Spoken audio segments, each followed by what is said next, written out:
Meet Tami.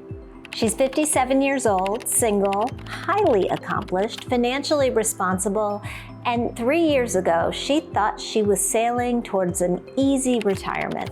Instead, she got laid off. I thought, no problem, I'll find a job. Didn't happen. I applied to several hundred jobs, had interviews, did not get anywhere.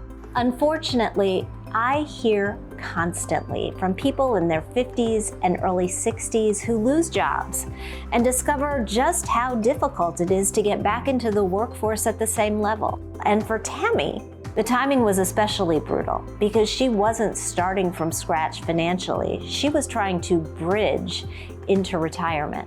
Initially, she thought she could comfortably live off severance, unemployment, and some employee stock while working part-time until she reached retirement age.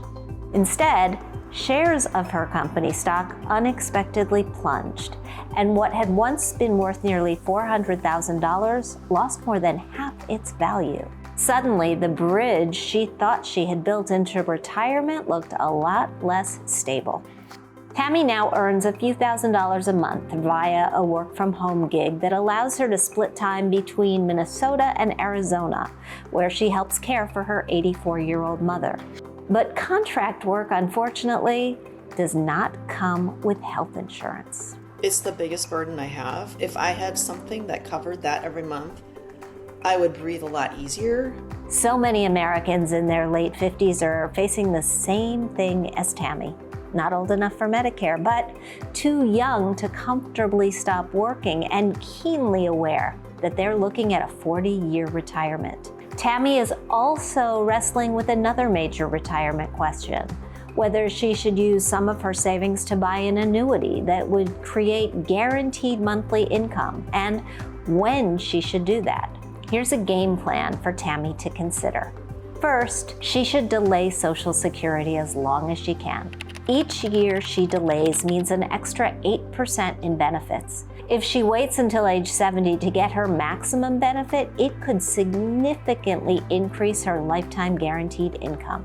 Second, recognize that delaying means finding other sources of income. Tami should hold onto her side gig for as long as possible, even ramping it up if she sees an opportunity. She can continue to look for other full-time remote work, preferably jobs that come with healthcare. She can fill the gap by continuing to sell stock, which lives outside a retirement account and is taxed at preferential capital gains rate. But she shouldn't pull the stock out reactively. She and her advisor should map out exactly how much stock can be safely used each year between now and retirement withdrawals. Third, she could consider converting a chunk of her pre-tax retirement savings into an annuity that provides guaranteed income to fill the gap between what Social Security will pay for and the rest of her fixed expenses. She'll just need to work with an advisor to make certain no penalties will be triggered, as she's still younger than 59 and a half. I know that a layoff in your 50s can feel devastating, but Tami is living proof that with the right plan to adapt, you can still build a bridge to a comfortable, long-lasting retirement. I hope you enjoyed hearing about Tami's journey. Be sure to check out the other videos in this series, which explores how real people can achieve the retirement they want most by having a plan to turn their savings into income.